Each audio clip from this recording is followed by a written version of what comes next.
देश दुनिया की हर ਵੱਡੀ खबर ਦੇ ਲਈ ਹੁਣੇ ਡਾਊਨਲੋਡ ਕਰੋ number 1 news app Dainik Savera Times.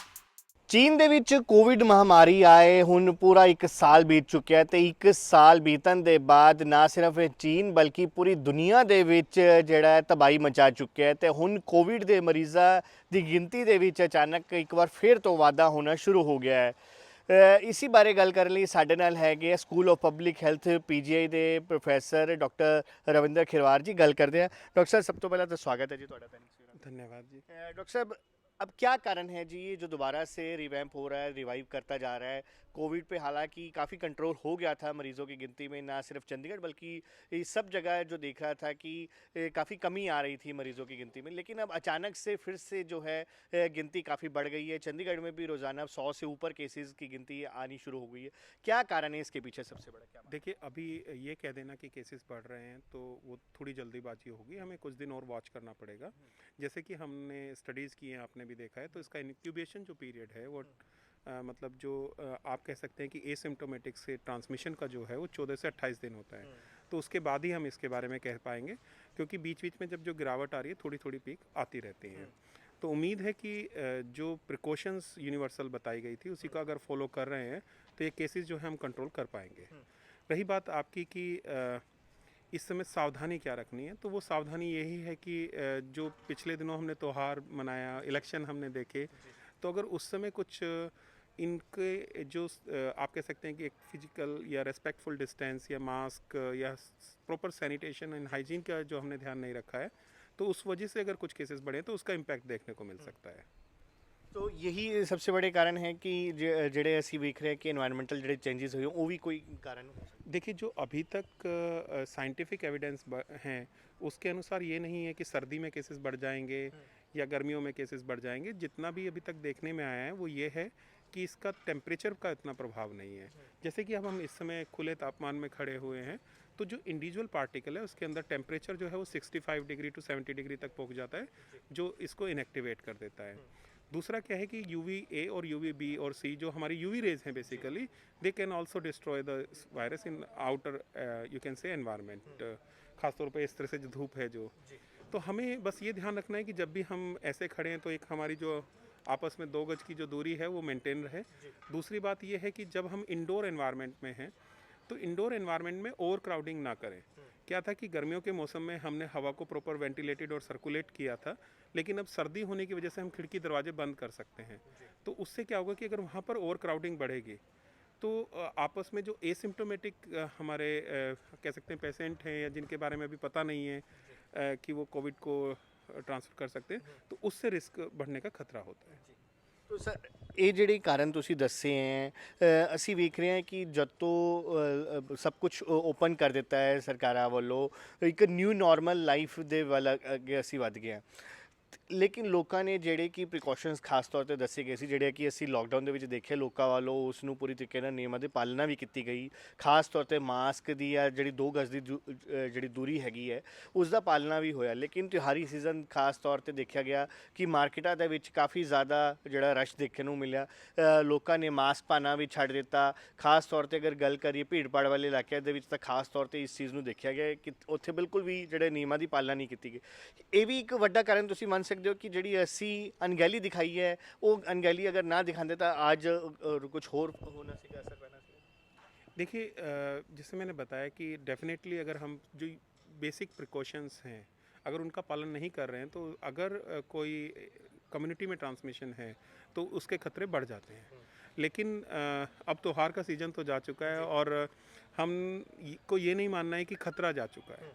खतरा वहीं पर है और जो वायरस है उसी के साथ हमें रहना है। तो इसीलिए हमने ये बुकलेट मई में लिखी थी जो पंजाब सरकार और जो हमारे गवर्नर हैं श्री आदरणीय बदनौर जी, उन्होंने रिलीज़ की थी, लिविंग विद कोविड-19। बेसिकली आप कहीं भी जा रहे हैं, रेस्टोरेंट में, स्कूल में, कॉलेजेस में, तो वो क्या बेसिक प्रिकॉशंस आपने लेनी है। सिनेमा हॉल जैसे खुल रहे हैं मार्केट में, तो ये इसी के ऊपर ये बुकलेट थी और इसी में बेसिक्स बताए गए हैं क्या ध्यान रखना है।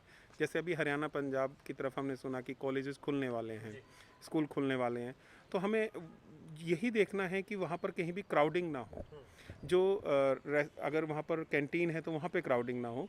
जो सिटिंग प्लान है वो एक नया सिटिंग प्लान होगा जिसमें आप 1-1 मीटर की दूरी कम से कम बना के बैठाएंगे, प्लस आप सुबह और शाम फ्रिक्वेंट सैनिटाइजेशन करेंगे।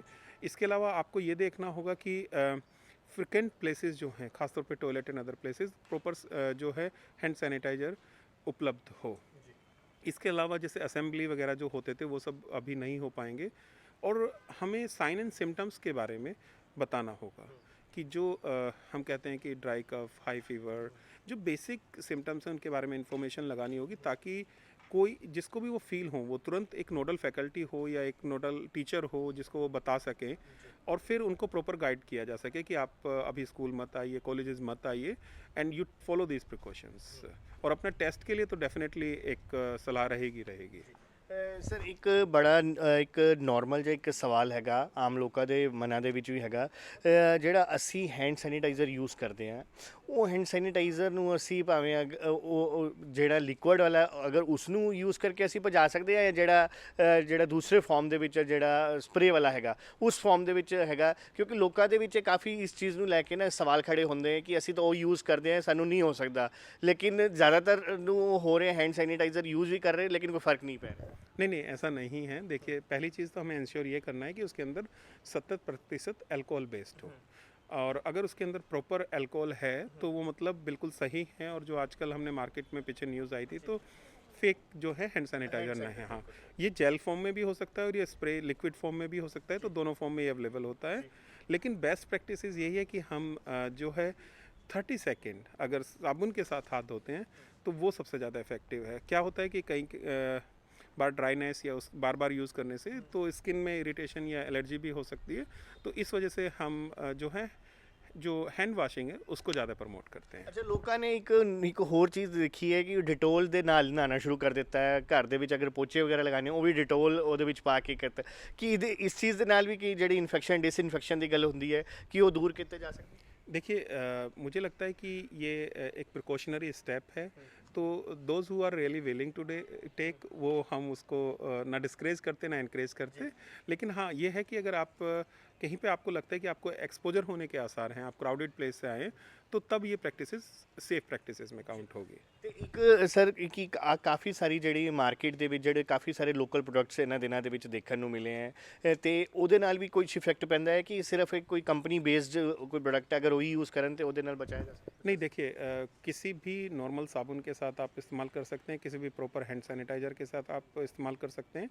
इसके लिए किसी भी, जो मैंने आपको बताया कि आपको सिर्फ ये इंश्योर करना है कि उसके अंदर 70% अल्कोहल हो, अगर वो हैंड सैनिटाइज़र है या जेल है। और जो सोप है, वो सोप नॉर्मल सोप भी इक्वली इफेक्टिव है, आपको कोई खास कंपनी या ब्रांड को प्रमोट करने की ज़रूरत नहीं है। ਇੱਕ ਮਾਸਕ ਨੂੰ ਲੈ ਕੇ ਵੀ ਇੱਕ ਪਹਿਲਾਂ ਕਾਫੀ ਚੱਲਿਆ ਸੀਗਾ, ਜਾਗਰੂਕਤਾ ਅਭਿਆਨ ਕਾਫੀ ਚੱਲਿਆ ਹੈ ਕਿ 3 ਪਲਾਈ ਮਾਸਕ ਹੋਣਾ ਚਾਹੀਦਾ ਹੈ, ਤਾਂ ਉਹਦੇ ਨਾਲ ਹੀ ਅਸੀਂ ਬਚਾਅ ਕਰ ਸਕਦੇ ਹਾਂ।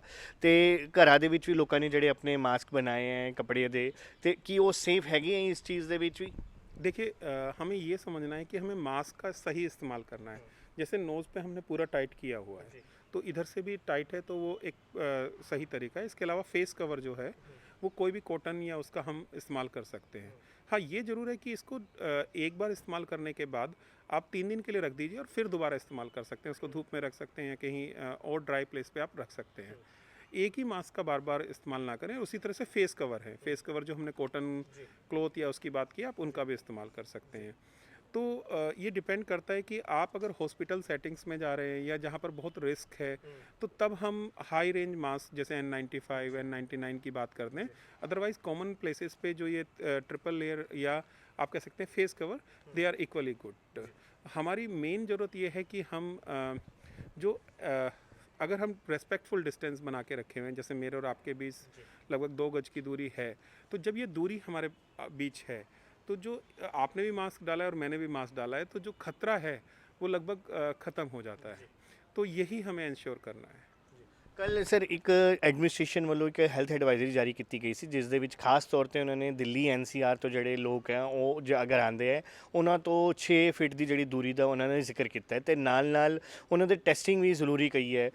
ਕਿ ਇਸ ਟਾਈਮ ਤੋਂ ਤੁਸੀਂ ਮੰਨਦੇ ਹੋ ਕਿ ਜਿਸ ਤਰੀਕੇ ਨਾਲ ਹਾਲਾਤ ਬਣੇ ਹੈ, ਭਾਵੇਂ ਦਿੱਲੀ NCR ਦੇ ਹੈਗੇ ਹੈ, ਉਹ ਹਾਲਾਤ ਦੂਜੇ ਸੂਬਿਆਂ ਦੇ ਵਿੱਚ ਵੀ ਜਾ ਸਕਦੇ ਅਗਰ प्रिकॉशन ना लेती गई? बिल्कुल, जैसे कि आपको बताया कि सरकार ने ये कहा कि जो हमसे लैप्सेस हुए either because of the festival season और you can say due to the elections, तो जो खतरा है वो अभी गया नहीं है। वैक्सीन आने में थोड़ा सा समय है, हालांकि पॉजिटिव न्यूज़ आ रही हैं कि वैक्सीन आने वाली है। तो हमें ये समझना होगा कि सरकार जो है ये उसने देखा कि हॉट स्पॉट आइडेंटिफाई किए हैं दिल्ली में कुछ, जहाँ पर ये स्प्रेड बढ़ रहा है, तो इसलिए ये एडवाइजरी जारी की गई है, क्योंकि जो आ रहे हैं they might have symptoms actually, तो अगर उनमें वो सिम्टम्स हैं तो हम उनसे दूरी बना लेते हैं। लेकिन कई बार हमने देखा है कि most of the population is not having any symptoms, तो वो उस समय हमें और उस they can also spread the virus, तो इसलिए सरकार ने ये सावधानी बरतने के लिए कहा है। ਸਰ ਮੇਰਾ ਆਖਿਰ ਦੇ ਵਿੱਚ ਇੱਕ ਤੁਹਾਡੇ ਤੋਂ ਸਵਾਲ ਕਿ ਇਹ ਲੋਕਾਂ ਲਈ ਤੁਹਾਡੇ ਵੱਲੋਂ ਅਗਰ ਕੋਈ ਅਪੀਲ ਕੀਤੀ ਜਾਏ ਕਿ ਕਿਸ ਪ੍ਰੀਕਾਸ਼ਨ ਦਾ ਧਿਆਨ ਰੱਖਣਾ ਹੈ ਤਾਂ ਕਿ ਉਹ ਆਪਣੇ ਆਪ ਨੂੰ ਬਚਾ ਸਕਣ, ਆਪਣੇ ਆਪ ਤੇ ਆਪਣੇ ਪਰਿਵਾਰਾਂ ਨੂੰ। देखिए मेरा आप सभी से फिर से निवेदन यही है कि ये जो खतरा है ये अभी गया नहीं है, हमें सावधानी बरतने की ज़रूरत है। और सावधानी इस समय 3 ही हैं। पहली बात, आपस में उचित दूरी। हमारे रिश्तेदार, हमारे फैमिली फ्रेंड्स, हमें लगता है कि शायद सब हेल्दी हैं और कोई नहीं है, लेकिन ये खतरा इसी तरह से बढ़ता है। तो वो एक हमें मतलब सामाजिक दूरी के साथ साथ बात करनी है, मतलब एक रेस्पेक्टफुल डिस्टेंस रख के। दूसरा क्या है कि हमें मास्क जहाँ भी क्राउडेड प्लेसेस हैं जाना है तो उसका इस्तेमाल अभी जारी रखें। तीसरा, प्रॉपर हाइजीन, जिसमें हैंड सैनिटेशन की हम जो बात कर रहे हैं, या प्रॉपर आप कह सकते हैं हैंड वॉशिंग की, वो ध्यान रखना है। तो अभी भी सिंपल प्रिकॉशन है जब तक वैक्सीन नहीं आती है। और जैसा कि न्यूज़ आ रही है तो जो प्रोग्रेस है वैक्सीन को लेकर वो काफ़ी पॉजिटिव चल रही है। तो बस थोड़ा सा समय हमें और इन्हीं सावधानियों के साथ निकालना है, और उम्मीद है कि फिर कुछ अच्छी खबर जैसे कि वैक्सीन को लेकर, या आप कह सकते हैं कि जो बीमारी है इसको लेकर आ सकती है। Thank you. ਬਿਲਕੁਲ ਤੁਸੀਂ ਸੁਣਿਆ ਇਹ ਪ੍ਰੋਫੈਸਰ ਰਵਿੰਦਰ ਖੇਵਾਲ ਜੀ, ਜਿਨ੍ਹਾਂ ਵੱਲੋਂ ਸਾਫ਼ ਦੱਸਿਆ ਗਿਆ ਕਿ ਹਲੇ ਵੀ ਜਿਹੜਾ ਖਤਰਾ ਉਹ ਟਲਿਆ ਨਹੀਂ ਹੈ। ਹਾਲਾਂਕਿ ਸਾਡੇ ਕੋਲ ਸਿਰਫ ਇੱਕ ਪ੍ਰੀਕਾਸ਼ਨ ਹੀ ਇਸ ਤਰ੍ਹਾਂ ਦੀ ਚੀਜ਼ ਹੈ ਜਿਸ ਨਾਲ ਅਸੀਂ ਆਪਣੇ ਤੇ ਆਪਣੇ ਪਰਿਵਾਰਾਂ ਨੂੰ ਬਚਾ ਸਕਦੇ ਹਾਂ। ਤੇ ਖਾਸ ਤੌਰ ਤੇ ਜਿਹੜੇ ਸਾਵਧਾਨੀਆਂ ਸਾਨੂੰ ਸਰਕਾਰਾਂ ਵੱਲੋਂ ਦਿੱਤੀ ਗਈ ਹੈ, WHO ਵੱਲੋਂ ਦਿੱਤੀ ਗਈ ਹੈ, ਉਸ ਦਾ ਅਸੀਂ ਪੁਰਜ਼ੋਰ ਤਰੀਕੇ ਨਾਲ ਪਾਲਨ ਕਰਨਾ, ਤਾਂ ਹੀ ਅਸੀਂ ਇਸ ਨਾਲ ਬਚ ਸਕਦੇ ਹਾਂ। ਤੇ ਖਾਸ ਤੌਰ ਤੇ ਇਹਨਾਂ ਵੱਲੋਂ ਕਿਹਾ ਗਿਆ ਹੈ ਕਿ ਆਉਣ ਵਾਲੇ ਦਿਨਾਂ ਵਿੱਚ ਜਲਦੀ ਹੀ ਜਿਹੜੀ ਹੈ ਇੱਕ ਚੰਗੀ ਖਬਰ ਸੁਣਨ ਨੂੰ ਮਿਲ ਸਕਦੀ ਹੈ ਕਿ ਵੈਕਸੀਨ ਜਿਹੜੀ ਤਿਆਰ ਹੋ ਰਹੀ ਹੈ ਤੇ ਅਖੀਰਲੇ ਚਰਨਾਂ ਤੇ ਉਹ ਪਹੁੰਚ ਚੁੱਕੀ ਹੈ। ਤੇ ਖਾਸ ਤੌਰ ਤੇ ਜਿਹੜੇ ਕਿ ਪ੍ਰੀਕਾਸ਼ਨ ਦਿੱਤੇ ਜਾ ਰਹੇ ਉਹਨਾਂ ਦਾ ਪਾਲਣਾ ਕਰਨਾ ਜ਼ਰੂਰੀ, ਤਾਂ ਕਿ ਜਿਹੜੇ ਲਗਾਤਾਰ ਹੁਣ ਕੇਸਿਸ ਵੱਧ ਰਹੇ ਉਹਨਾਂ ਨੂੰ ਕੰਟਰੋਲ ਕੀਤਾ ਜਾ ਸਕੇ। ਤੇ ਸਭ ਨੂੰ ਅਸੀਂ ਵੀ ਇਹੀ ਦੈਨਿਕ ਸਵੇਰਾ ਦੇ ਦਰਸ਼ਕਾਂ ਨੂੰ ਇਹੀ ਅਪੀਲ ਕਰਨਾ ਚਾਹਾਂਗੇ ਕਿ ਭੀੜ ਭਾੜ ਵਾਲੇ ਇਲਾਕਿਆਂ ਤੋਂ ਬਚਣ ਦੀ ਕੋਸ਼ਿਸ਼ ਕਰੋ, ਜਿੰਨਾ ਹੋ ਸਕੇ ਉਹ ਲੋਕਾਂ ਤੋਂ ਦੂਰੀ ਬਣਾਏ ਰੱਖੋ। ਤੇ ਖਾਸ ਤੌਰ ਤੇ ਮਾਸਕ ਦਾ ਪਾਲਨ ਬੇहद ਜ਼ਰੂਰੀ ਹੈ ਤਾਂ ਕਿ ਅਸੀਂ ਆਪਣੇ ਆਪ ਨੂੰ ਬਚਾ ਸਕੀਏ। ਚੰਡੀਗੜ੍ਹ ਤੋਂ ਕੈਮਰਾਮੈਨ ਉਮਾ ਯਾਦਵ ਦੇ ਨਾਲ Ankush Mahajan, Dainik Savera TV। All world open challenge 17 time gold medalist मियां रफीक मोहम्मद, पंडित, मौलवी, बेगम, तांत्रिक, इन्हां चोरा ठग्गां तो सावधान। स्पेशलिस्ट वशीकरण, सट्टा नंबर, लव मैरिज, पति पत्नी च अनबन, विदेश च पक्का होना, कारोबार दा ना चलना, सिर्फ 31 घंटियां विच समाधान। फ्री फ्री फ्री मियां रफीक मोहम्मद। मोबाइल 84 374 94 647, 84 374 94 648।